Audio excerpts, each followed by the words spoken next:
everybody, welcome back to Ogre Speed Shop. So this is kind of a in the future intro here because I already finished the video and it's a long one. So this is the longest one I've ever done, and I appreciate you all if you can stick around and make sure you watch the whole thing. That would really help me out with the channel. But this is the start of my 4x4 conversion. Well, the second part of the 4x4 conversion. We did the transmission and transfer case on the last video. This is getting the front end on there and making it actually work. So make sure you stick around to the end so you can see it all finished. Well, not finished, but to move on to the next stage. So that's where we're at with this. But we started out going to the junkyard, and I definitely want to show a shout out to Elk City Pick Parts for helping me out on this one. But let's go ahead and get into the video. Well, we have arrived at Elk City Pick Apart. So we're here to look for the cross member to replace the one in the C10 or the K10, and do some recon on what they might have for the four-wheel drive conversion for the C30. So we're here. I'll take you along with me when we go in. But I'm here early. We've got 10 minutes before they open. All right, we're into the yard now. So we got quite a bit of stuff. I got a lot more stuff than they did last time I was here, but we're going to the square body section, which is way down here. See if we can find that cross member that we need. Get a little better view of it. We got quite a few things here. They've been bringing in a lot more stuff lately. But I'm only interested in a couple things right now, and hopefully we can find what we need. I ended up finding exactly what we need, plus a bunch of parts for the 4x4 conversion. This is actually 3/4 ton, so I can get this shackles and stuff off of this. Might be just exactly what we need. Looks like he has a Dana 44, but I didn't want to. Couldn't really record because look how I had to hold the transmission up. So, but it worked. I got it out of there and didn't fall down on me. So I actually went back in to get some measurements for more 4x4 stuff. I found these headlight bezels that will hopefully work on the 80 to convert it to round headlights.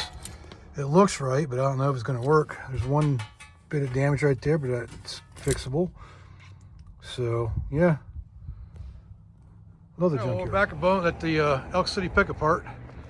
They also got this new thing that Boneyard Auto Sales are doing here. But I came to pick up the front end of that truck that we were looking at because I would have taken you with me to cut it out, but they did it for me. And they said they weren't gonna get to it till next week, but they hooked me up and got it done for today, so I have it for the weekend, for Thanksgiving weekend. But this is the place I'm at, the Elk City Pick Apart. I didn't get a chance to record it, but there it is. There's all the suspension and stuff I need to make the C30 four-wheel drive now.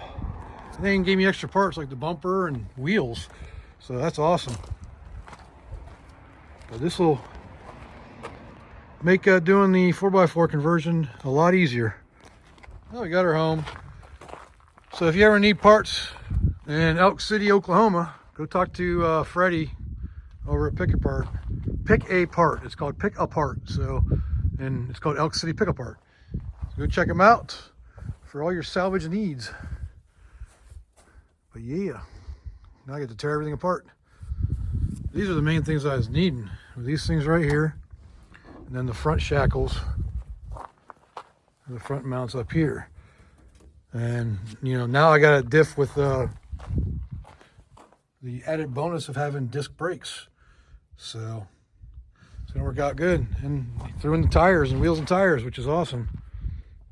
I might actually have that lug nut, or a lug nut that fits that. But yeah, I don't really need the bumper, and it's not much good anyways, because check that out. That thing got ripped to shreds. I don't know if it was, I can't remember if it was like that before. I didn't really look at the bumper, but check out this grill. There we go. We got a grill now. Not that I need it because I've got those on everything, but we'll figure out something to use it for. But yeah, I'm real happy. And he included the steering shaft. I was wondering about that, but that'll be useful as well. I was gonna work on unloading this tonight, but it's after 5 now and it's starting to get dark. And I had to put the Mustang away because it's gonna be windy and kind of nasty out tonight. So tomorrow morning we'll get to this, get it unloaded, and see what we got, see what we need to do the the 4x4 conversion. Good morning, everybody. So it's time to get this truck unloaded so we can start getting these parts off of this frame to start getting ready to figure out the way they got to go into the C30. So we got to get this thing unloaded and probably disassemble it mostly in the truck, but I want to get it back into the shop. And again, it's a nice chilly morning this morning. Not as bad as it was before because there's no wind right now. It's like 49 degrees, but still chilly enough to, button up a little bit here. So let's get this thing moved and got to get the cars out of the shop and get this thing in.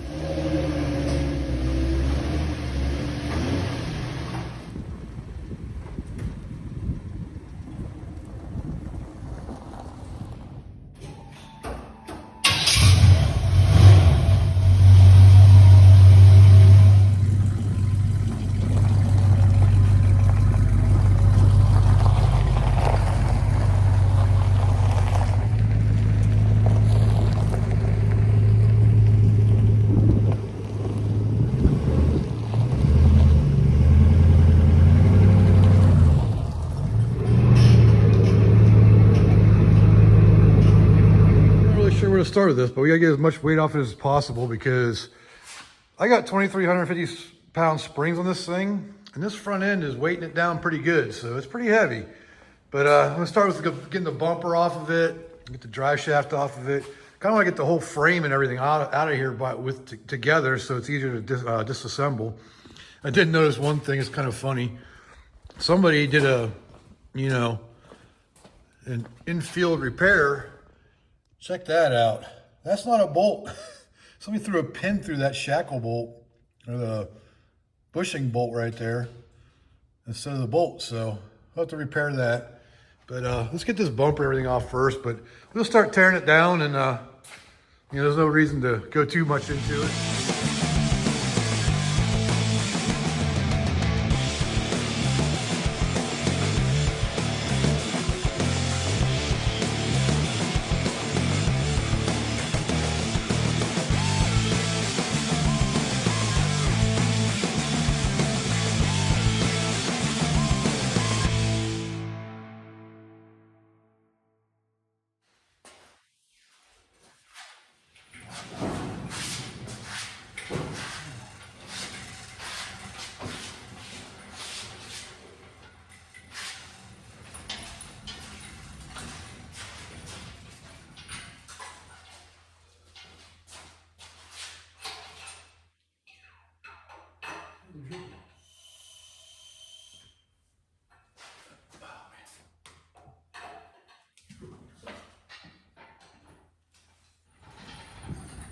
Just crazy how quick the weather changes.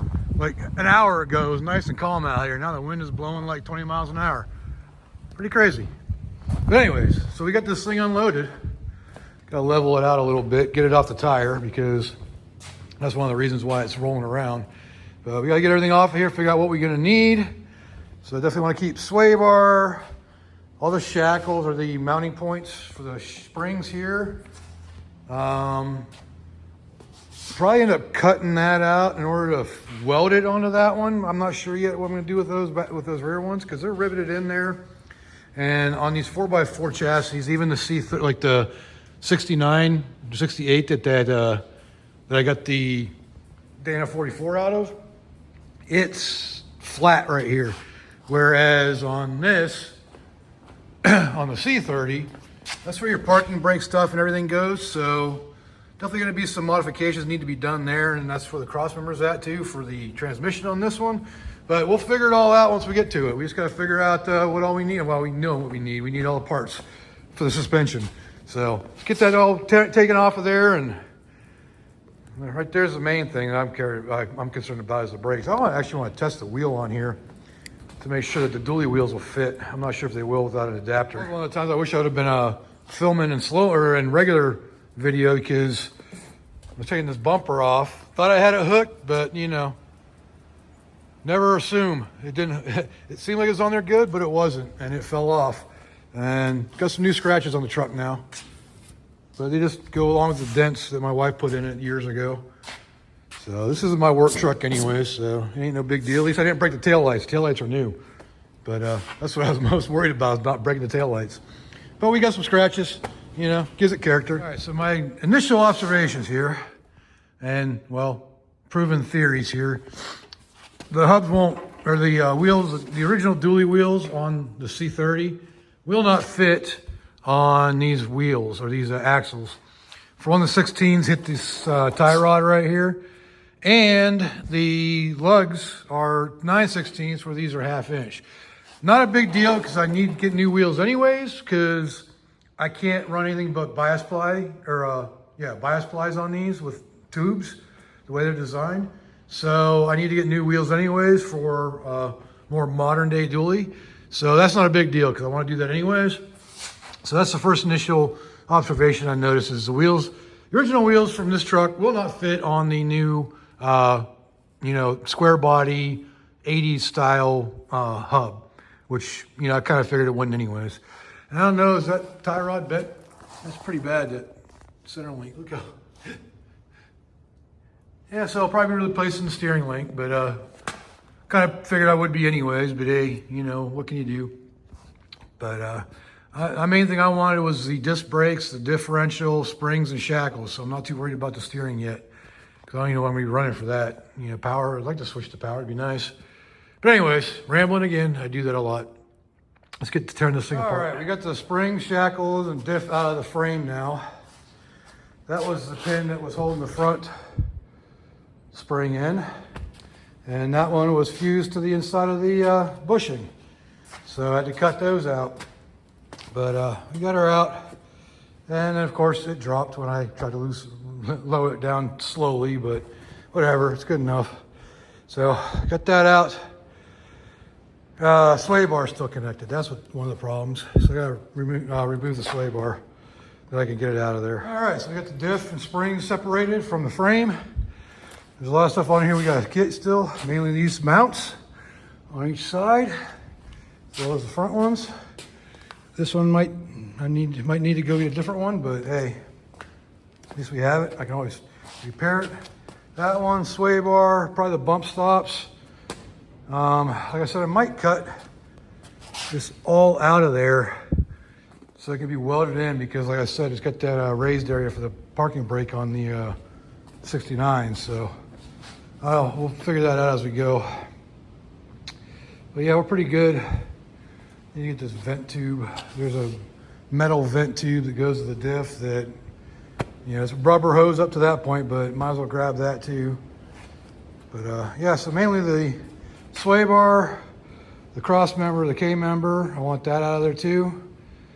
And yeah, that's pretty much it, because we lose the K member up here, and by the looks of it, we're gonna be losing the cross member for the transmission as well. So we need something to mount the motor to. Okay, so I got everything that bolts on unbolted. So now what's left to do is all the fun part, and that's all the rivets. So this cross member here, the K member, looks like it's got 4, which is probably the easiest one. As far as the mounts in the front, well, there's only 2 that hold to the frame, but then these 2 brackets up here hold it onto the 2. But so I don't think I need pretty sure I don't need the sway bar mounts, but I might get those off of there. And then I'm going to basically cut to the edge of that, this mount. So I'm going to cut, you know, far enough out to get that whole thing in there, so I can get the whole plate from the frame itself. And the rest of them are just a bunch of rivets, which are going to be a pain in the butt, but not something I haven't done before, so it's going to be a long day. All right, so I got those front mounts off, and this one is bad. Look how walled out that inner hole is. It's pretty bad. That's what it's supposed to look like. So yeah, so I'm gonna have to go back to the junkyard and get another one of these. But I mean, I can repair that, but it won't be as good as a new one. So that's what happens when you use a pin like that for a bolt. But anyways, so I'm gonna go ahead and cut these rear ones out now. And I'm gonna take all the bracketry off of this too. I still gotta do the cross member, the K member here. And I probably will go ahead and pull the sway bar mounts off too, just so I have them. I don't think they'll fit on this. They might, but the front member is different. And on the GMC, the sway bar mounts to that. So, but this is different because it's 4-wheel drive, and look at the sway bar. Look how it's offset. It's kind of neat. I've never seen a design like that before, but this is basically my first 4-wheel drive since 91, 92 time frame. So, and that was an S10 and I never did any work on. But, so yeah, this is gonna be fun. Definitely a fun project. All right, we got her all stripped down. I didn't take the sway bar mounts off. I was thinking about pulling these cab mounts off, but because they're really good shape, so maybe somebody needs something to rust it out. Even the core support mount looks pretty good. So I might take these brackets off. This one just because it's nice an L bracket. Can be used for something. And I don't know about taking that sway bar bracket off or not. I suppose I could, but I could take that crossbar off too. So I don't know, it depends on how I feel. But anybody out there needs some good cab mount brackets, let me know, because these are in really good shape. So winter's officially here. You can hear the heaters going in the background there. I might have to put my microphone on so you can hear me, but as you can see, it's 35 degrees in the shop. But we gotta get this front end torn off of here so we can get ready to put that in. So that's what we're gonna do. One of the cool things about these old C10s, C20s, C30s for 2-wheel drive ones, basically you disconnect the shock, the steering components, and there's like maybe 1, 2, 3, 4, 5, I don't know, probably about 15 or 16 bolts, and the whole thing drops out. So you can take the whole assembly out in one fell swoop. And so like I said, just disconnect the steering stuff and it all drops right out. So I guess we have to disconnect some brake lines too and whatnot, but they ain't no big deal. We can leave them hanging for now just so they don't get too messed up. And that's riveted in, so maybe we'll pop those off too, but I don't think we need to. We'll just disconnect the brake lines. It doesn't matter, the master cylinder leaks anyways, needs to be replaced. So, but yeah, so that's what we're gonna do. You gotta jack it up, start taking everything off. So one of the cool things for sure is because of the weight of the bed, I can put the jack stands back here, and all the working area we're gonna be doing to put this in here is in the front. So nothing's in the way of me getting this all out of here and, you know, for easy install of everything. So well, let's get to work and get the wheels off. Yeah, all the fun stuff. So if you want to make your life easy, get yourself a Pitman arm puller. You can rent them at your parts store, so it makes it real simple. Stick it on there, gun her down, and oops, wrong way.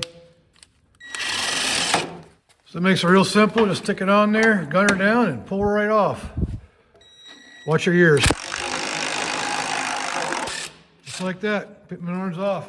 So get yourself a Pitman arm puller if you got to pull a Pitman arm. Okay, so we got 2 motor mount bolts down here too. We got to get from inside the crane member. You have to go up through. Ain't no big deal because I mean it's a bolt with a nut. You just got to put something on the bottom to get it out. We got to get those off too, and it'll be supported because we have the cross member here and the cross member back here that'll hold that all up. So it's not going to be an issue removing those. And again, sorry about the noise, but it's cold, so I gotta have the heater on. But there's only 2 bolts we gotta worry about on those. Okay, so we got those bolts out for the motor mounts. You see the little hole down in there in the light. So the other thing that is going through the frame, or there's 3 bolts right here. They go up through the K member. So these 3 bolts go up through the K member. So we remove these. Then that's that last 2, and then there's 1, 2 bolts here, and then there's 2 more bolts that go in through here that are just, those are threaded directly into this mount right here. So nuts and bolts up here, but those are threaded in there, so we don't have to worry about having to put a wrench on those or nothing. So it's gonna be real easy to get out. This thing drops out real easy. So I just gotta disconnect the brake lines so they don't come with it, even though, see, actually this one, if I disconnect it on the ends here, which I probably will do anyway, just because, then that whole thing can't come loose, but the rear, oh, look at that. You can disconnect the rear one right here. Somebody's gonna put a union in there. So, should be real easy. Looks like there might be a mount. Yeah, there's a hanger right there. I hope you all are catching what I'm showing because I'm not paying attention to the camera. I'm paying attention to what I'm looking at. Sorry about that if I didn't catch it. But so yeah, we got those the brake lines disconnected so they can be dropped out with it as well. Okay, just a quick little update here. So all we got to do is disconnect that T right there,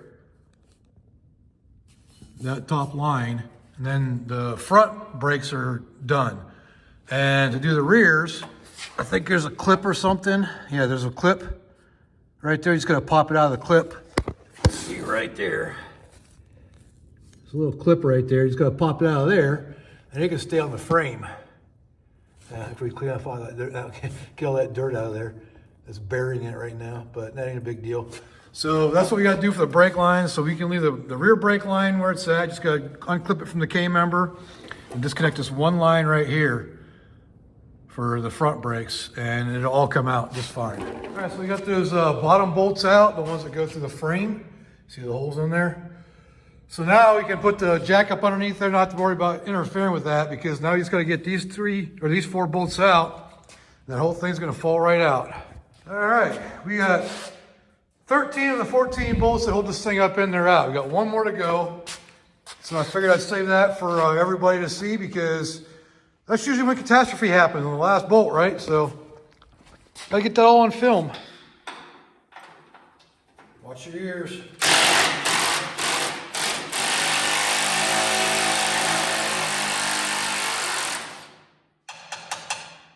So we got one bolt that's up in there right now.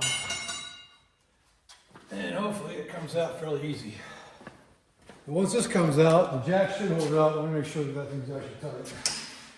Yep. Get this thing out of here.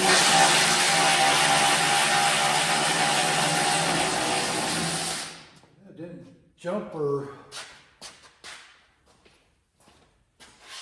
So it should just drop out. Unless we forgot something. Which is absolutely possible. Plus, to have it balanced to come out, we'll see. I can't see what's happening, so just gotta hope for the best.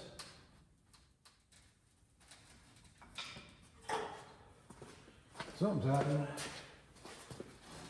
Oh yeah. I don't think I have a good balance point. No, I definitely don't.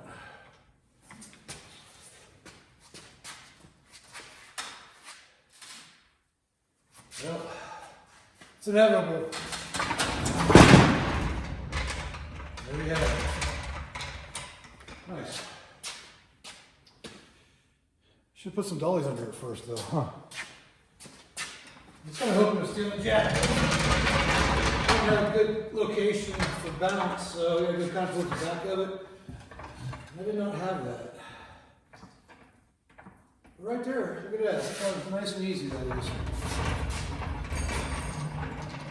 There you have it, the whole front end of a C truck. Out that easy. The cool thing is, if I want to put it back in, I can, because everything's there. Just got to bolt it back up in. But hopefully this whole thing goes through the way it should. We're going to find that out real soon. There's a cool little side-by-side comparison of the two. I think the 10 bolt is a little wider than this. Maybe not. So I don't know. We got to figure out spacers for to do dually wheels on it though, so we can have, you know, interchangeable wheels on it, but shouldn't be too hard to find. The biggest thing is, you know, the bolt pattern and clearance for the tire rods. But yeah, this thing can go, you know, into place at least. Try to figure out where it needs to be. So one thing I've noticed, the shackles that came off the parts truck, they're bent a little bit, so you have to straighten those out because they're kind of S-shaped. And I looked on my K10 out there, and they shouldn't be that way, so Try to get an idea where this all needs to be, and yep, the cross member is going to be in the way. Just flip this front one, inside one down. Oh, this one's stuck together. Ah, fingers. Well, we just won't put that on yet.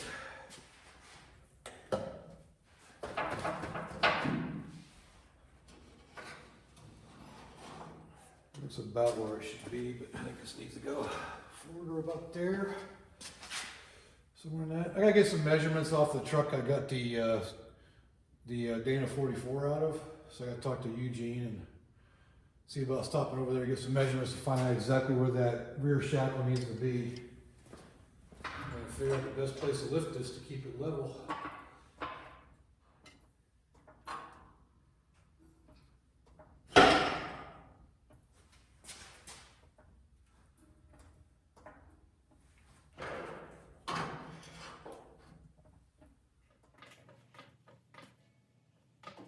Get the jack stand under there and see what we're looking at here.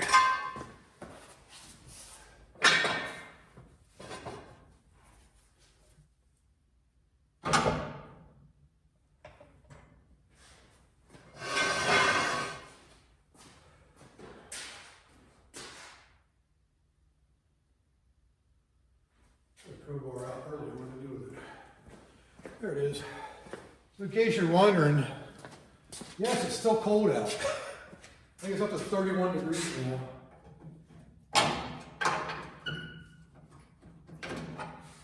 So this needs to come forward.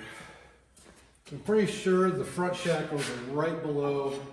Take a look at the pictures I have, but I'm pretty sure they line up right below the core support on this, so it needs to come this way a little bit.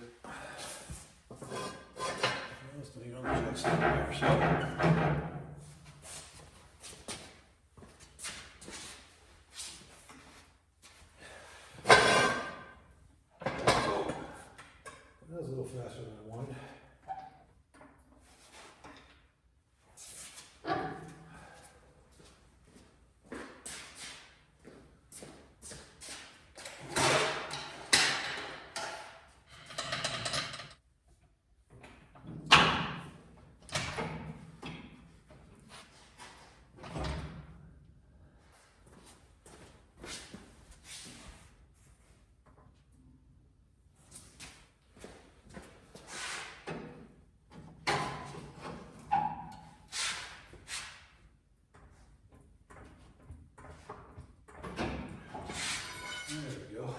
No, that's not where they go. They obviously don't go up inside the core support mount, but it gets me closer to where it needs to be.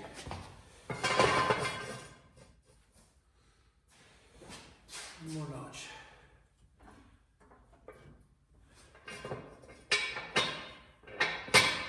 One more notch. There we go.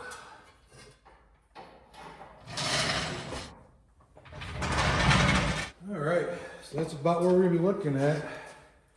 Obviously this shackle is gonna be lower than that because it goes underneath the frame, but we're looking pretty good back here. Yeah. I wonder if the steering lines up on the other side. Let's check that out. So that'd go up here, and that pitman arm. Well, like I said, it's gonna be below. This is up about 2 or 3 inches too high right now. So we might be able to make that work wherever the steering box is at right there. So we gotta get that pitman arm off of there. See if it'll even fit that manual box or not, if it'll fit that manual box or not. And then may have to put the power steering box in, which is full of water. That's dripping out of the input shaft, which is weird. But yeah. But hey, we're getting somewhere. You see how that bracket is shaped like an S? Yeah, they're not supposed to be like that. They're supposed to be straight. You can actually see it there. Might even see it better over here. See how bent that bar is right there? It's not supposed to be like that. All right, so I took a look at the pictures that I have of the 68 C30 that Dana 40 came out of.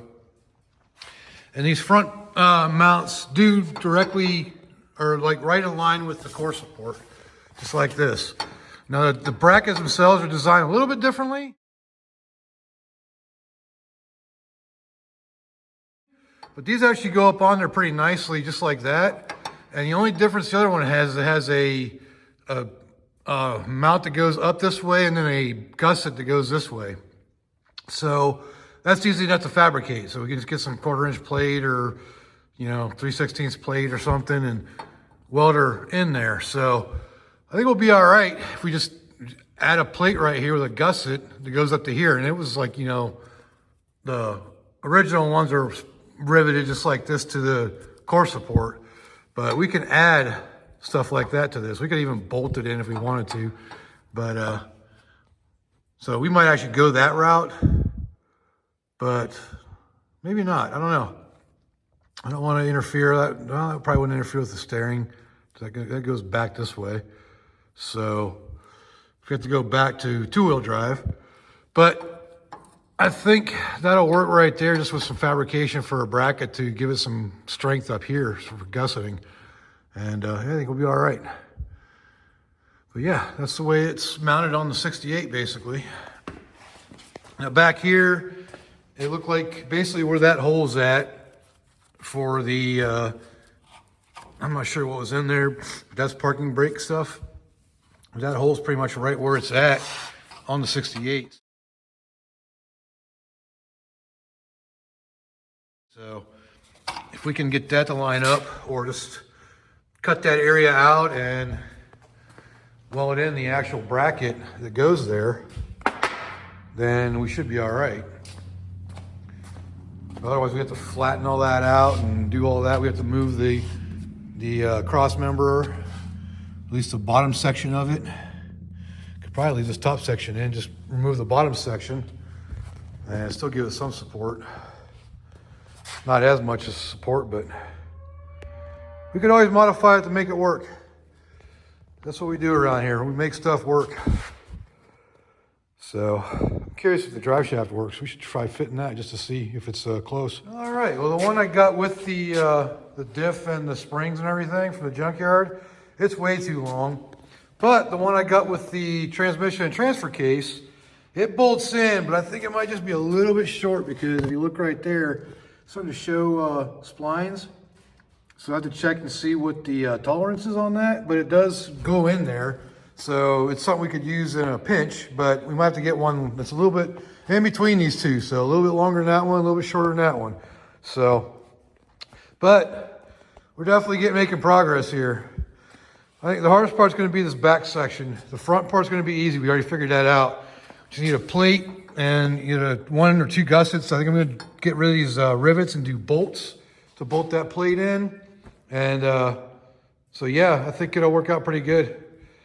And these tabs right here line it up on the frame perfectly, and it even makes it so I can keep this bolt, this little hook here if I want to, because it goes up around the bolt right there. So it actually works out pretty cool. But it's centered perfectly on that. But so those brackets are good, and we got to figure out what we're gonna do back here. I definitely want to. I actually think the straps are longer on the C30, on the 68 C30. So I might need longer ones. I know I can get those from Rock Auto and any parts store. I can get those shackles, so that ain't a big deal. And then obviously bushings and everything. I want to do a lift kit eventually. Not much. I don't want to go like overboard, but maybe like a 2 or 3 inch lift, just to give it a little extra ground clearance, throw some bigger tires underneath there. Which also means that the drive shaft will definitely need to be lengthened a little bit. But yeah, I think we're getting real close to having this thing ready to go. But got a plan for the front. The rear we got to work on. We got to figure out. I got to figure out the length. Like I said, I think you need to go talk to Gene, the guy I got the Dana 44 from.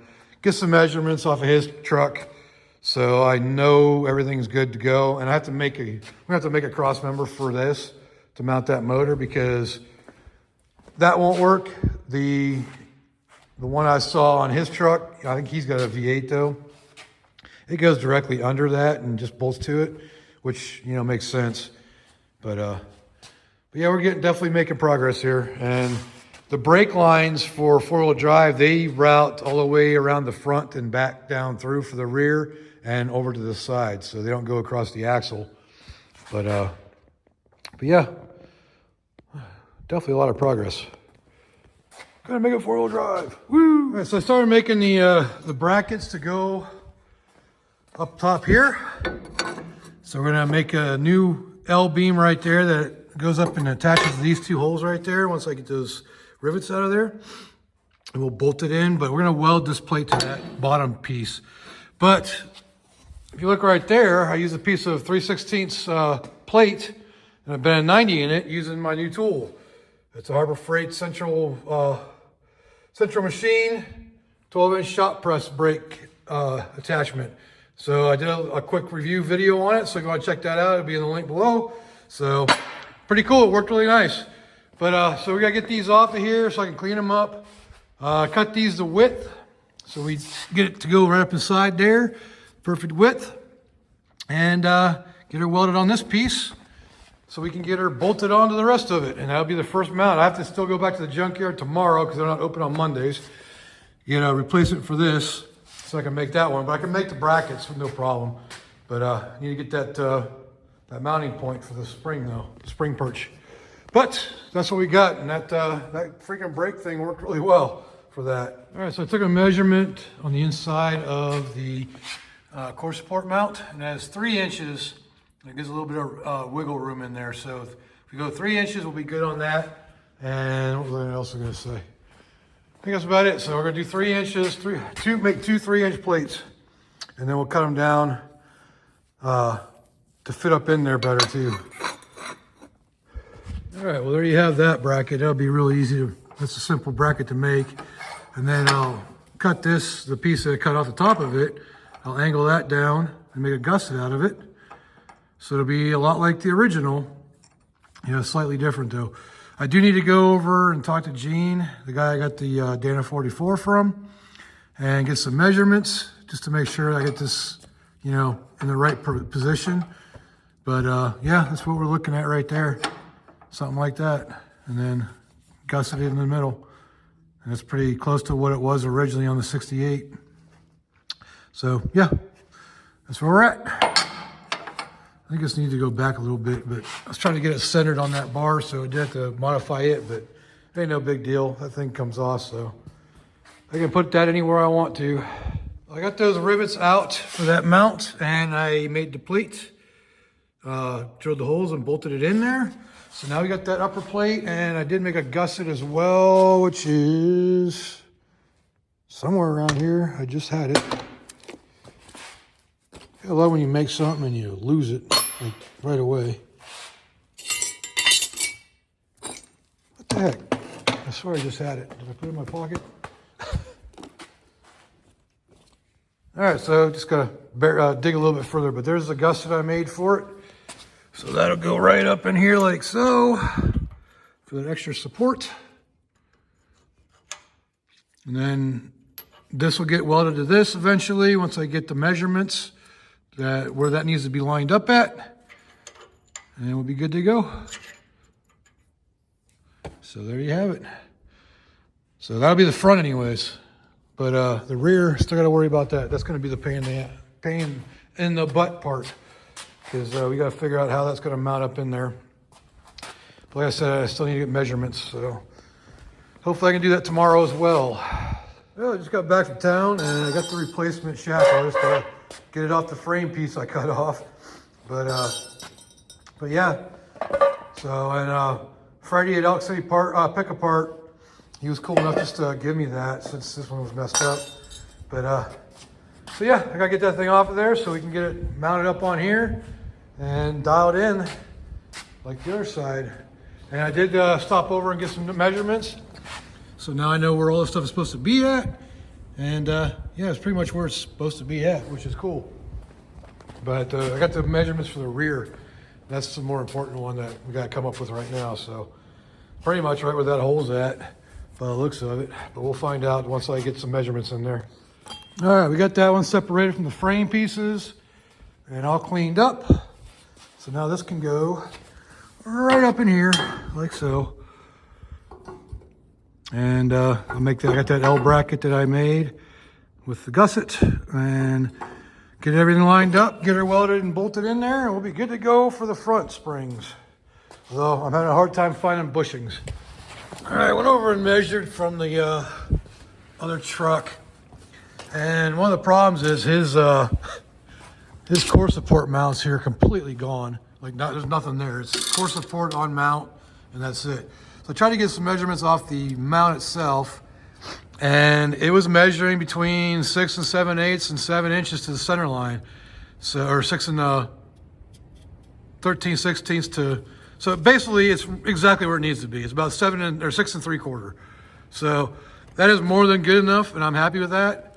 So that's where we're gonna leave it. So we're gonna go ahead and get this tack welded onto here, and then I can remove the vice grips and then drill the holes for the bottom mounts. I don't know if you can see up inside there, there's a hole right there. So I gotta mark and drill those. And that way we can bolt that part in, bolt this part in. This will be welded to here. This will all be welded around here. And we'll be good to go for this side, then we can concentrate on the second side. Should be pretty easy because it's already pretty much done. Just gotta drill holes in the brackets and weld everything together. So the front's gonna be real easy, gonna be done pretty quick. So then I got a bunch of measurements for the back, and I'll get into that once we get to that point. But let's get these fronts finished because it's pretty much already done. I just gotta weld it.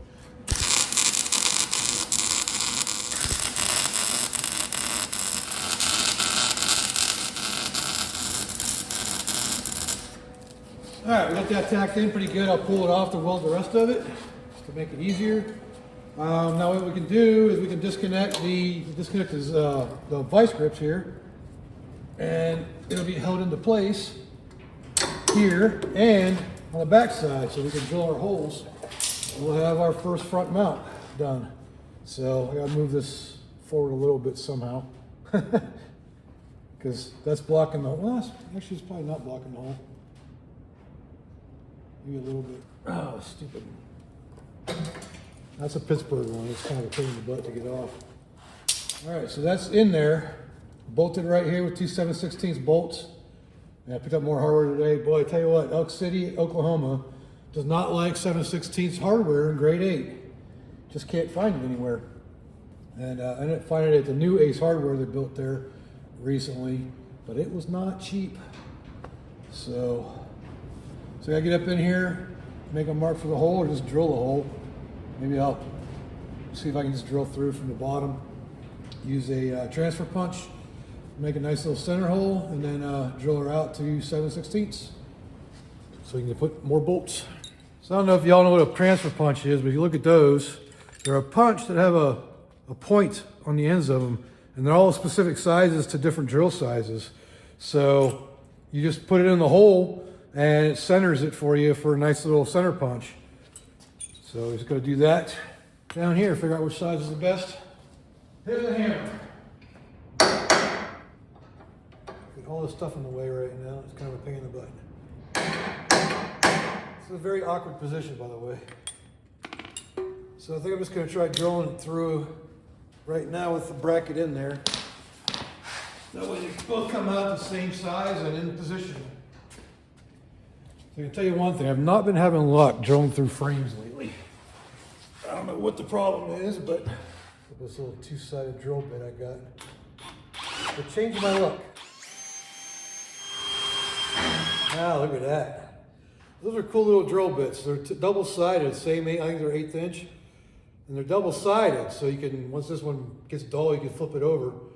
But I need to move this jack stand, otherwise I'm gonna drill. So stand by for a minute. I gotta figure out how I'm gonna lift the damn thing. Before I had a plate across the front that I could lift it from. The sketchiest way possible. So this is how I lifted it before. But it had this thing on it. It should be enough just to get it lifted up far enough. So I want to make sure you're all with me for this. So you can all be a witness to my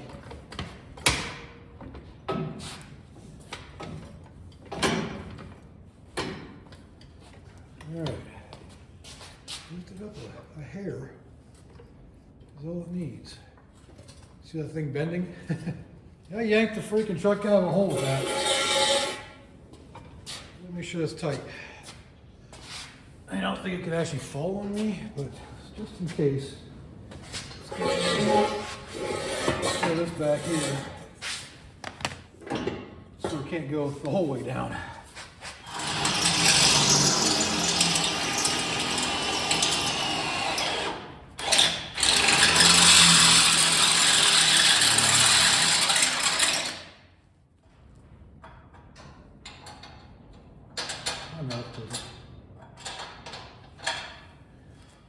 My dog's going crazy. UPS guy here, maybe? I'll be right back. UPS guy. Of course, in my brilliance, I blocked the back hole with the jack stand this time, so gonna move it forward again. That's fine, because I gotta get the front hole done, so it can stay now. Yeah, looks good right about there.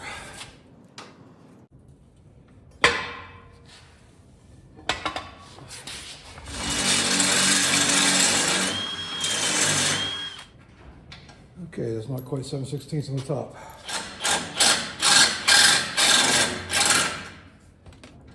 There it goes. All right, there you go. Fully mounted spring person. I just got to pull everything off, pull the 7/16 bolts out, and weld it all together. Put the gusset in, call her a day. I think we're good. Yep. One side done. We'll go ahead and do the other side and then weld it all together, weld it all at the same time. What did I get from Amazon? Let's find out. So basically, I got tired of spending, you know, a couple dollars a piece for flat discs and cutoff wheels. So I found these on Amazon. I don't know how good they are yet, but got 100 cutoff wheels.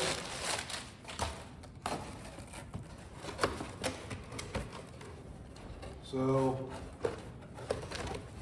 2 packs of 50, so 100 cutoff wheels, 4.5-inch cutoff wheels for 44 bucks. So that's 44 cents a piece on those. And I went with 40 grit flat discs. One of the boxes is a little big. I got 100 of those, 40 grit, for 90-ish. So less than $1 a piece. So that's a way better deal than I've been paying, you know, for the ones at Harbor Freight. And I don't know how good they'll be, but they'll probably last as good as the Harbor Freight ones, and you know, for a fraction of the cost. So that's why I went this route this time. So now I got plenty to last me for a while. Now I just need a new welder.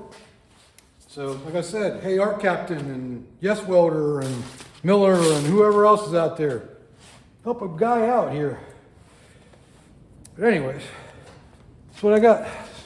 All right, both sides are all on there, bolted in. Just gonna pull them off so I can finish welding all that. Held in with 4 7/16 grade 8 bolts. Should be plenty, especially with the gusset up here that actually holds the pressure on it. And yeah, I think we'll be just fine. I mean, heck, it was only held in there with 4 rivets to begin with, so not much different. So yeah, we should be good to go, I think. There's just as I'm making progress, freaking ran out of gas, so can't get gas till tomorrow. So I went through and plug welded the old rivet holes too, so that way get that much more strength in the backside of it too. Got these brackets all done. I got the gussets welded in. I went to town this morning, got gas, some more welding wire, even though I didn't need it yet, but wanted to make sure I had everything because it's supposed to snow tomorrow and I don't have to go anywhere tomorrow. So those are done. Just gonna mount them on the truck and those will be ready to go. So we can start concentrating on the rear mounts now. So that's where we're at right with that. So we gotta figure out how to put those pieces back here someplace. But I wanna get those shackles off first because they need to be straightened because they're not supposed to be bent like that. So that's gonna be you know, number one thing we need to do to get those shackles off. I think the other side is loose enough that it will come off. This one here might need heated up. I've got new bushings and everything on the way too. Hopefully they're the right ones. So which is really, because each one of these bushings is a half bushing, and you have to buy them separately. So I bought I bought 8. So yeah, I bought 1, 2, 3, 4. Yeah, so I bought 8 of those, 2 sleeves, 2 bushings for the front, but they won't be here till like Monday. And today is Wednesday, December 3rd, I think. So that's where we're at with that, but we should be able to get those mounted up pretty soon. We can get the mounts put in there. We can figure out where those need to go and how we're gonna do that. So that's what we're doing next. Once, I'm actually gonna have to put those in yet to do that. So but that's where we're at. Pretty good. I did this earlier before, like when I was setting these things up. Took this piece of rod I had and just ran it through just to make sure that they, all the holes kind of lined up, and they do. That's the old, one of the old levers for the PTO. It ran from the very back corner up to the, like midway on the bed to the PTO. So, but yeah, the holes all line up. So all 4 holes line up. So we're pretty parallel with those as far as that goes. It's not perfectly accurate, but you know, that tells me they're somewhat close. So I can live with that. So I'm gonna put that bar back in now that those are done. I don't think there's any other thing that'll interfere with. Now we can definitely get the bolt through that. What's up, Rock? Came to say hi? What's up, buddy? But yeah, so we got the front ones done. They're good to go. I even painted underneath on the frame, clean up the frame and then paint underneath. So later on, when I clean up the rest of the frame, I don't have to take it all off again. I can just go around it. So good to go on those. Now you just gotta concentrate on the rears. I'm not sure exactly where center line is on the fender, but I went center of the fender, which is, so the fender is 54 and a half at this level from front to back. So I went halfway at 27 and a quarter. Just want to see where the wheel's gonna line up at the center point of the fender, but I don't think that's the center point of the wheel well, because you see how the front, it's not as, it doesn't go out as far, like it's not as straight down. This kind of kicks back further at the bottom. So as far as center line of that goes, I'm not sure, but that's the center line of the fender. So I'm gonna throw a plumb bob on there and see where this is at. And we're about maybe an inch back too far right now as far as the spring's located. And it'll actually, yeah, it'll go up a little bit and further forward. So if we get an idea what that is, we'll see where the center line's at. Take the plumb bob and put on the center line of the fender. Like I said, I don't think this is accurate for the wheel well center line. Like I said, I think we're about an inch forward or an inch back from where it's actually at. So that's center line for that's about center line of the fender. And we're what? Maybe an inch and a half off. So I think that's exactly where it needs to be. I think I might have taken a wrong measurement yesterday, or said the wrong measurement yesterday, because when I measured from the rear mount to the front mount, I said 43, but it's 47 on this, and that lines up more with what I took measurements in the back from. So I don't know why I said 43 when I think it might have been 48. You know, because a 3 and an 8 look so much alike. But I don't know. So at some point I gotta, go over there again and take a measurement. But I also have to take in something too. I got an extra set of what do they call core support mounts, or I will have an extra set of core support mounts. So I might take him one of them, because there's literally no mount in between his core support and the frame. So I figured I'd take him either my old ones, because I got new ones coming, or give him a set of mine and I'll order another piece or another set. They're not that expensive, like 25 bucks. So, but I think we're looking good where that's at. You see I got the shock hooked up now too. But once I get the bushings, I'll be able to mount the front. Well, I'm gonna get these bushings off the front, out the rear now. But looks kind of cool with the fender on there, with nothing else. So those bushings came out really easily. You see how worn out they were. And this side, the sleeve is still attached to the bolt. So I have to get that separated. I have to get a new bolt. I got sleeves coming. So that inner sleeve will be here with the bushings. So now I got to straighten out these shackles and Can't believe how bent they are, like perfectly bent. I don't think they're supposed to be like that. They shouldn't supposed to be like that, I don't think. The ones on the K10 out there, they're straight. So, and everyone I've ever seen anywhere else has been straight. But so I gotta straighten those out. And yeah, we should be good to go after that. Either that or make new ones. But I think I can straighten them out pretty easily, hopefully. But that one came out fine. Sleeves right there on that one. That one is definitely stuck to the sleeve. So I have to get that off of the shackle itself. But overall, it came out really easy. And like I said, new bushings will be here probably Monday. So I decided to use the easiest way possible for straightening these things out. What the heck happened to my thing? How does that happen? How do I lose what I just had? You can see that one, I've already got straightened. So that's pretty good. Just using this little extension here and just don't have to pump it up so much. Bring her down and straighten her out.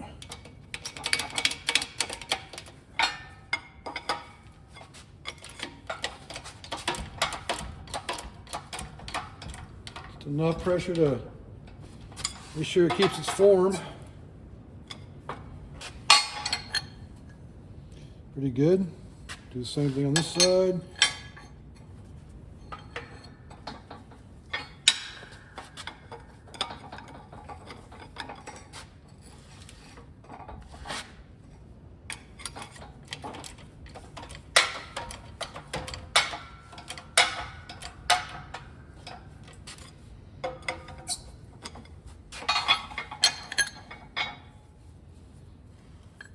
Looks pretty good to me. Got to do with two more. I started prepping the area back here for the rear mounts. I removed this bottom piece of the transmission mount, removed the brake lines and fuel lines, ran the engine out of fuel. That way there's no fuel anywhere. Took the tank away so any flames or welding or anything ain't going to be an issue. Spilled some gas back here, but that'll evaporate before I ever get to welding. But let's get that all done. What else? There's something else I'm going to say. So I got there's the lower mount for the transmission mount. Made a big mess with the brake fluid. There's a lot in there for not having any in the reservoir because it's been just bleeding out. But yeah, I think it's a good day and I'm going to leave it here for today. So we'll be back tomorrow and we'll start modifying the frame to fit those mounts right there. So they can go in there and we can have the rear mounts. Pretty cool. This thing is getting really close to being four-wheel drive. Then I got to figure out gear ratios because I have no idea what the gear ratios are in that or in the diff in this one. So, but we'll figure it out. I also want to note just, well, for one, how beautiful an evening it is here. But tomorrow, we're probably going to wake up to some snow on the ground. It's supposed to snow from like 4 a.m. on till like 10 or something like that tomorrow. But weather changes around here like the time does, so can't really guarantee it, but it'd be pretty cool to see some snow. Haven't had it for a while. Like November last year was the last time, maybe January. I don't remember. But anyways, we're gonna call it a night, and we'll get back to it tomorrow morning. See how much snow we got. Not a lot, just a light dusting. It's chilly out though. It's not showing any more in the forecast. This is all we're getting today. Just a little tiny bit. Get out to the shop here. So I got my helper out here right now, but so from the measurements I took off the C30 that I got the Dana 44 from, right there is the mark that of where the measurements came out to be. So 3 7/8 from the cab mount out, 2.5 up, and it was 4 7/8 down, I think. And this is the shackle that needs to go on there, so it'll be like right there. And I'm hoping that there'll still be enough rotation for the springs because the springs seem to be longer. But I didn't measure the springs on the C30, so I don't know where we're at. But I'm gonna set this up like a 68, 69, 70 C30, and I'm gonna put it right there. So this piece right here is gonna end up going right in there someplace. And like I said, it's different than what it was on the on a square body, because a square body, well, for one, this is wider here, so it comes out further, and you know, rock's in the way right now, but that's gonna go, this center of this needs to go right where that mark is, right there. It's kind of hard to see, but see a little X right there. So that's where I need to put that centered. So I think I'm gonna take it off this plate, because I was gonna try to weld the whole plate in. I think I'm gonna make a custom plate just to flatten that out. So I'll flatten this whole area out. So I'll cut that out, just make a square plate to fill it. Then put this behind it with, you know, bolts, basically bolted in. So I think that's the plan for this one. All right, so the first thing I'm gonna do is I'm gonna get these rivets out of here, separate this mount from the plate. And then I'm gonna come over here and just cut out what needs to be cut out to make this flat. And I'll fill with a flat piece of metal. So cut all these lumps out of here, put a flat piece of metal in there, and then remeasure everything, and then center it for that mount from the measurements I got off the C30. And then we'll just drill and tap, or not drill and tap, but drill and bolt this in. All right, I got it marked out where it's gonna go.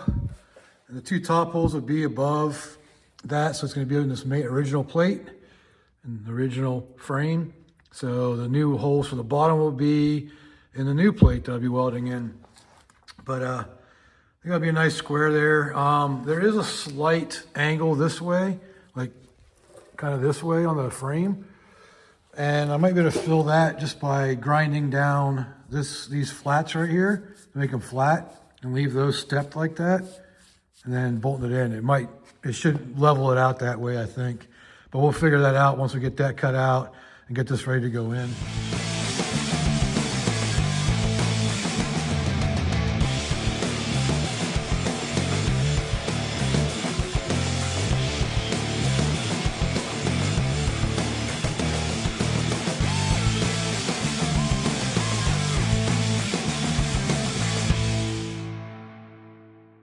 All right, we got that cut out now, and this here will go right in here, somewhere in that area there, to give us our rear mount. So it's almost like that hole wants to line up right there, but I think it needs to be higher. But I'll measure it all out again. So we got all the bumps out for the, whatever it's called, for the parking brake cable stuff. So we won't be able to use that again, but hey, whatever. I guess we could always weld it back in, but you can always route the way, because on 4x4s it routes down the side rather than inside. So I don't know, we'll figure something out. And just like that, by 11:30, all the snow is gone and the sun's coming out. It's already warming up. Yep, welcome to Oklahoma, where the weather changes by the minute. I'm not sure if I could have cut that any better, because look at that, the plate that I have, it's almost perfect. I might just cut a little bit more off of it, just so I don't have to trim this piece up at all. You see how perfect that almost fits in there. So yeah, I might just do that. Then cut it off of here, just cut it off of here, and then cut it to width, and good to go, done. So there's this very slight bend right about in that area. See where I marked on the plate? So I'm gonna stick this in the press and just do a little tiny bend with it, just to kind of curve it around to match that. It's very slight, so it ain't gonna be much pressure. All right, we got that piece all fitting nice everywhere. I have to do a little tapping right there. So I'm gonna weld everything, most of the sides around, and I'll come in here and just give a little tap right here on that edge, just to bring that flush.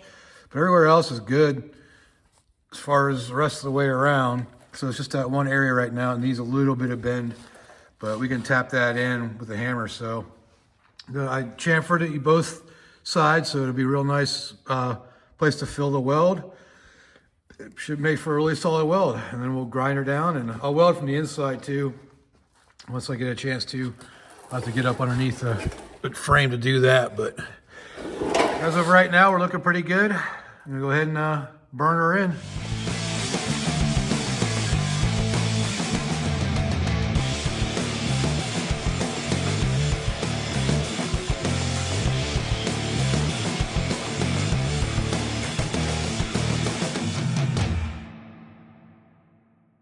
All right, we got that outside welded in now, so I'm gonna grind it down.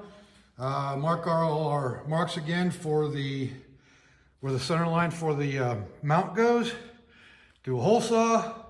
I'll go back in and I'll weld on the back side of it. Get that ground down and the hole cut in.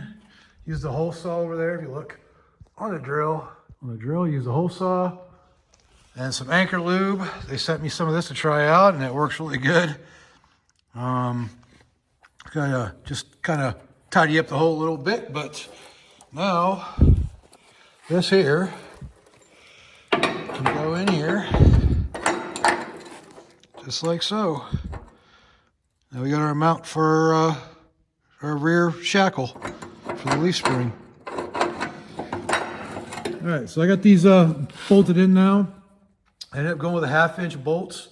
The reason being because when I try to align these holes up here, I got the 2 bottom ones easy because I can reach them from even with that in the way, but I couldn't get to the top ones with anything. So without removing everything, I have to remove the transmission, cross member, everything. So I tried doing a transfer punch with the upper holes by putting the whole plate on the outside, bolting it kind of in, but not like tight. And that didn't work at all. So I just welded it out to a 1/2 inch, which I was planning on going bigger than 3/8 anyways, at least 7/16. But hey, 1/2 inch works, and it's bolted in now, and it's where it needs to be. If it looks like the heads are gonna hit, they won't, because see that's the bushing, it'll go inside of it, so it goes like that. But that's how much sticks out, and the inner sleeve that holds it out past that area, so it's not gonna hit the head of the bolts. So when these things are on here, they won't care. So, and Bit decided she had to be, up here supervising. Be careful, there's too much stuff here to get hurt on. So, got both dogs out here. Rock's over there, chilling in the chair, well, licking himself. But anyways, so we got this side pretty much done. I need to unbolt, take everything off, go back in, weld the back side of everything, and but yeah, as far as the mount, it's there now. So I just got to do the other side. And yeah, we will have everything we need. And then the bushings will be here when they get here. I'm not sure when that actually happened. It'd be nice if it would be before the weekend. It's coming USPS, so it could be here on Saturday. But likelihood of that, it's pretty slim. But it's saying Tuesday for some reason. But anyways, so that one's done. Still got to do the other side. And at that point, we'll be able to bolt it in once the bushings get here. I got winter wonderland around here right now today, because it's looks like it's snowing, but it's more like a fog or a frost, or I don't know what the heck it is. But it's chilly, and you can see everything's frosted over. But that ain't snow, that's just frost. So y'all remember when I was doing the other side, and I was talking about trying to line the holes up? Well, I must have had an epiphany last night in bed, because my dumb butt realized that, hey, I got a flat plate that this came off of that has the holes in it to be able to line it up. So this way I can drill it all from the outside and make it real easy and real nice. So that's what we're gonna do. I'm gonna punch it and pull that plate off and drill out the holes. All right, side number 2 is done. So even using the plate, I still had a tendency I still kind of threw it off a little bit. I started with this hole down here. I was gonna line everything off of that, but it was down too far, so I had to kind of use a die grinder to elongate it this way to center this to be where it's supposed to be, and at least more centered than what it was. Then I went through and drilled the rest of them, but definitely made it a lot easier doing it all from the outside rather than trying to do it inside the frame. So this side's done now. So next thing we gotta worry about is steering, and that box should bolt up, I think. I don't know for sure, but I think it should. Problem is that box is no good. You see that stream of water that was in it that I've been draining overnight. So, but it'll be good enough to mock it up with. And this doesn't even have power steering pump on it, so it's not like it even matter, but I don't know if I can find a manual steering box to run with the 4-wheel drive stuff. That Pitman arm, you can see the Pitman arm's a lot different. So, I don't know, we'll figure it out though. That's what we do. Well, the cold weather turned to foggy weather here. Now this is the first time The GMC's been out in wet weather. You know, it's not raining or anything since I got her back on the road. But hey, it's a truck. All right, so I get this installed permanently. I welded the backside, bolted them all in. Added the power steering gearbox from the K10 or the K20 because I needed that. I need the pitman arm, and it won't bolt to the manual box because it's too small. But it bolts right in and fit right in there, so it wasn't a big deal. So good to go on that. So when the bushings get here on Monday, we'll be able to bolt this thing up and have everything working. Well, the mailman just left and he dropped off the bushings. So we have the bushings for the front spring, which I got to press in. We got bushings for the rear to go with those shackles, and I put some in the springs over here already. So those are all good to go. Those are they'll be crushed down to meet the sleeve. So that sleeve in there is what your distance is. So you tighten them down till that crushes and touches that sleeve, and you're good to go. So that's, yes, those bushings will definitely crush a little bit. As you can see, we're working on the pan right now, doing the pan gasket. So you gotta wait till that's dry and put it back up in there before I go and bolt the suspension up in there, because it's a lot easier to do that pan than with the suspension out than it would be with it in there. Even though probably a lot more room with the 4-wheel drive than the doesn't have the K member in it right now, which I still gotta make one, but that'll be a different video, I'm sure. But we just want to get the suspension up in here, test everything out, make sure everything's working. But we got to have a running engine as well, so that's what we're waiting on. We're just waiting for paint to dry, basically. Well, while we're waiting for the paint to dry, I will get these bushings pressed in. Hopefully they're the right ones. Oh yeah.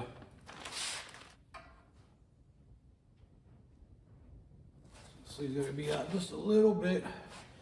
Put some grease on them, even though, because the spring's actually got a gap in it, so it'll press in fairly easily.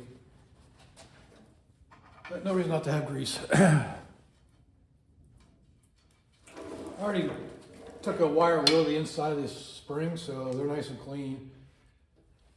But just put some grease in there just to ease any installation of it. Probably just hit it with a hammer and knock them in. Just try that first. Why not? Bigger than the rubber, but smaller than the metal. All right, let's see if it'll tap in. That's a lot easier to get the ball joint kit out. It's going right in.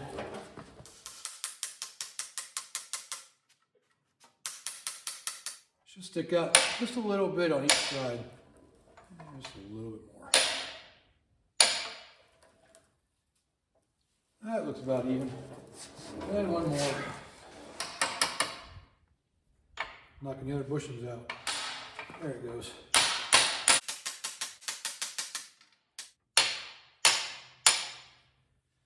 Good to go on that. The other ones they just pop right in, so. And in this case, they pop right out. So we're good to go to install that now. Once the paint's dry on the oil pan, and we get that installed back in. I'll get the oil pan in there, all sealed up now, hopefully. We get this thing rolled over here and actually get it bolted in. Hey! It'd be a lot easier to let the bumper off of it, but I think the bumper looks cool. To get some new bolts, these for the front. The rear I got to order because, like I said before, Elk City does not like 7/16 bolts in any form.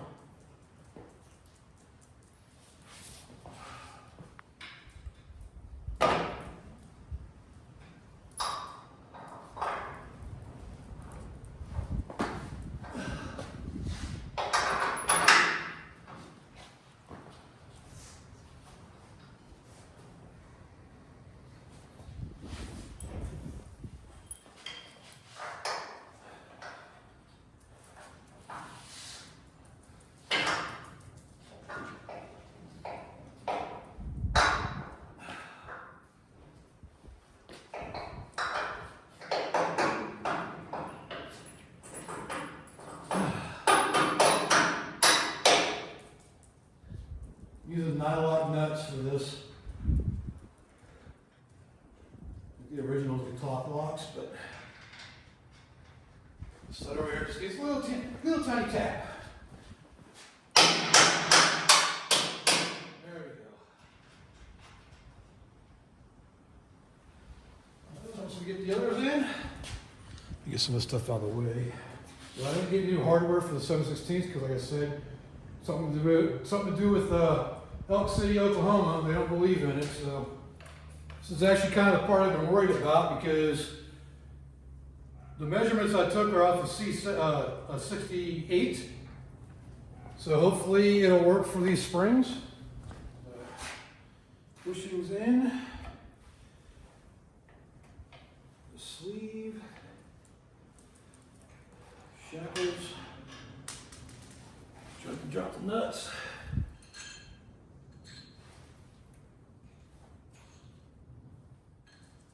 Sure, it's cutting close on fitting. Should definitely grease these ones too. Okay, need grease. So these are what a little bit of grease will do for you.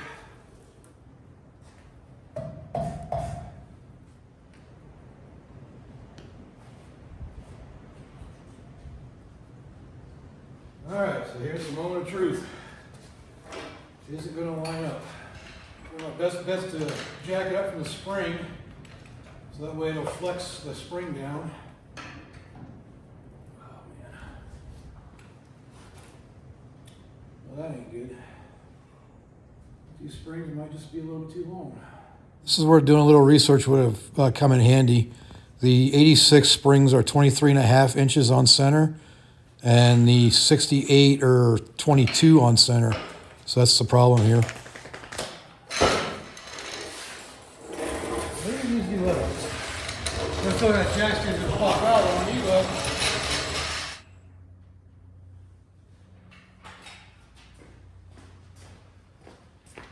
So this may seem a little bit unorthodox here. What I'm going to try to do here is stretch out the spring, go down that way. So I'm sure they're worn out enough to where they're pushed up in the middle. So if I can make it push down in the middle, I should bring that spring in this way. Then I don't have a quarter power. Oh wait, I do. I just haven't opened it yet.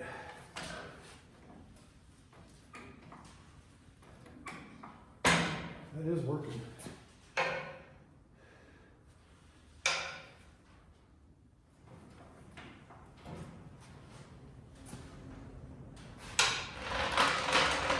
Oh, fingers.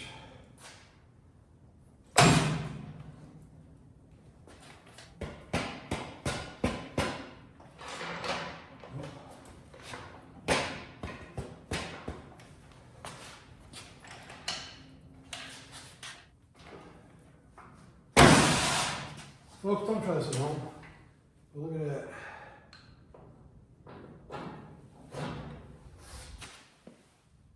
So there's a dumb idea if it works.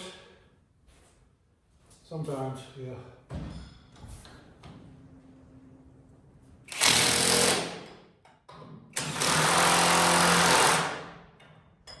Oh, it's one.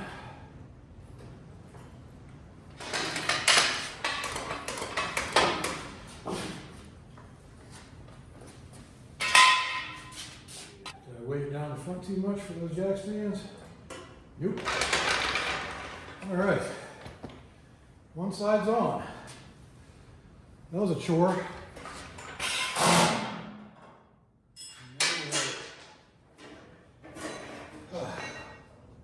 Well, that was kind of a pain in the butt.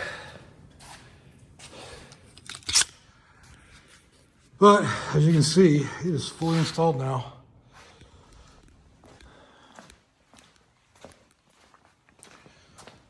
Both sides, and I don't like the fact that they're hitting. Like I said, I think it might be because of the springs. They might need re-arched, or if it's got a lift kit for a C30, for a 69 C30, should be fine. Well, she's on her own weight now, but there is a little bit of spring to it, but pretty sure those aren't supposed to be up against the frame like that, so So if you got to do some adjustments or different springs or something to make this really work, but as of right now, it's working. So it does have spring to it.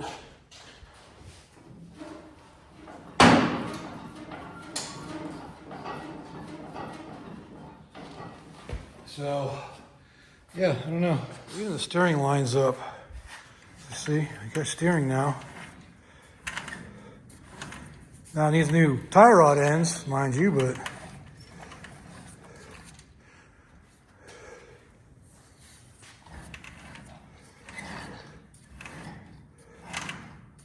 can definitely turn to the left further than I can turn to the right.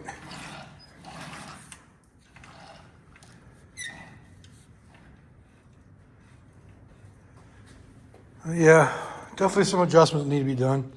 And this power steering gearbox is pretty, it's full of water of all things.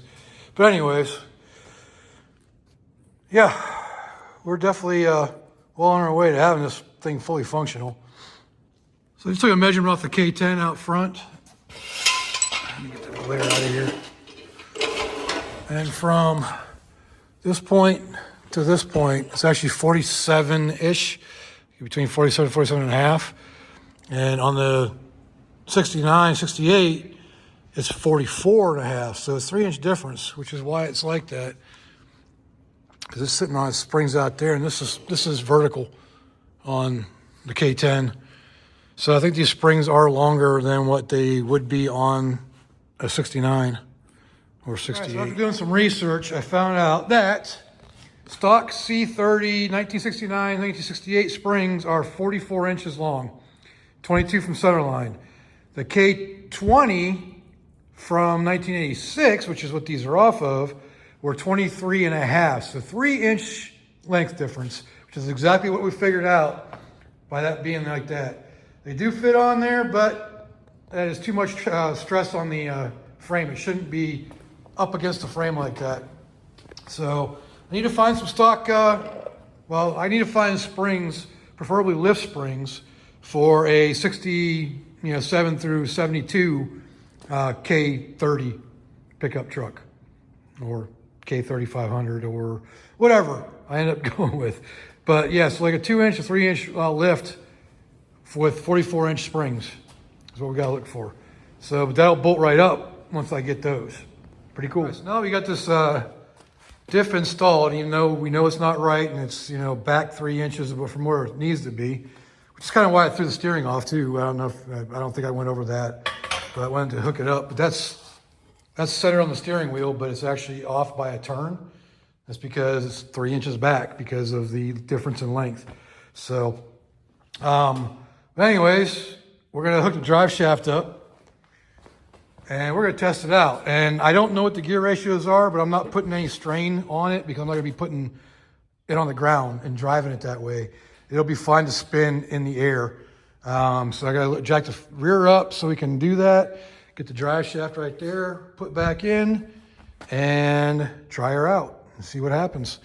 Yep, that's what we're gonna do. Well, get the drive shaft in.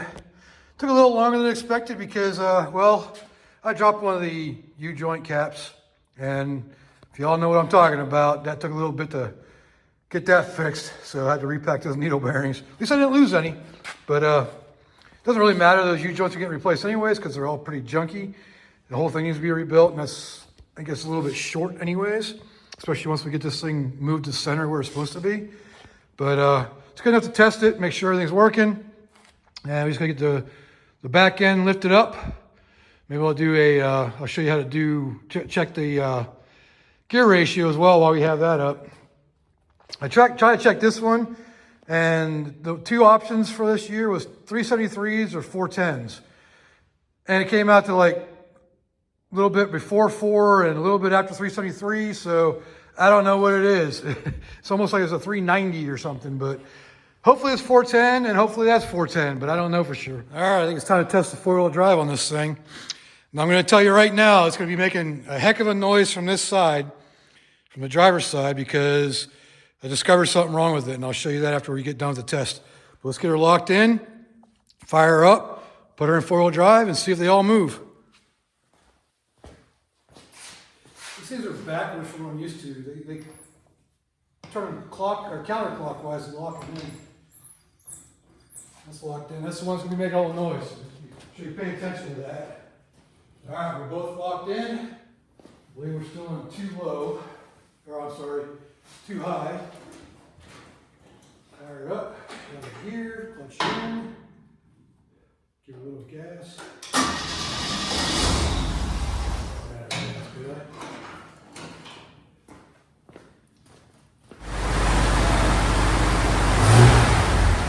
Alright, right now we're in too high. Let's go 4 high.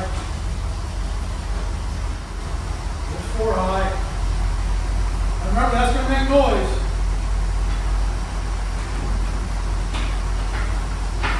Ready gear.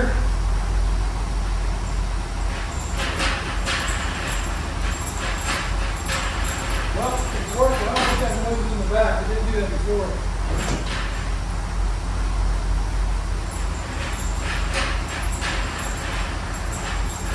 There we have it. We have 4-wheel drive. What was that for? Oh. It was a bucket. That's not making as much noise as I thought it was going to. But the reason being, these new view joints is toasting it. But it's working. Get a little gas.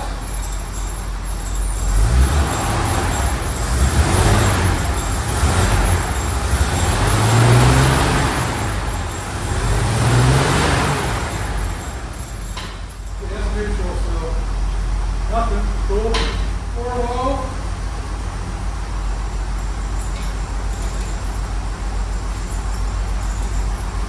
I say we definitely got a lower gear ratio or higher gear ratio here than that here. So, either one of them pauses, so I don't know which one's going faster. But as you can see, we have 4-wheel drive. Put her in too high. Oh, that's neutral. And too high. There we go. Everything's working. That's 4 low and ready gear, so that's nice and slow. That's a creeper right there. All right. So it's all working. And like I said, this has a bad U-joint. Not to mention the brakes are squawking and everything. But everything is working. And it just needs some rebuilds on some stuff. And we got to figure out what the gear ratio is on both of them. And I'll show you that at some point. I think I've done it in a video before, but yeah, we have 4-wheel drive officially now.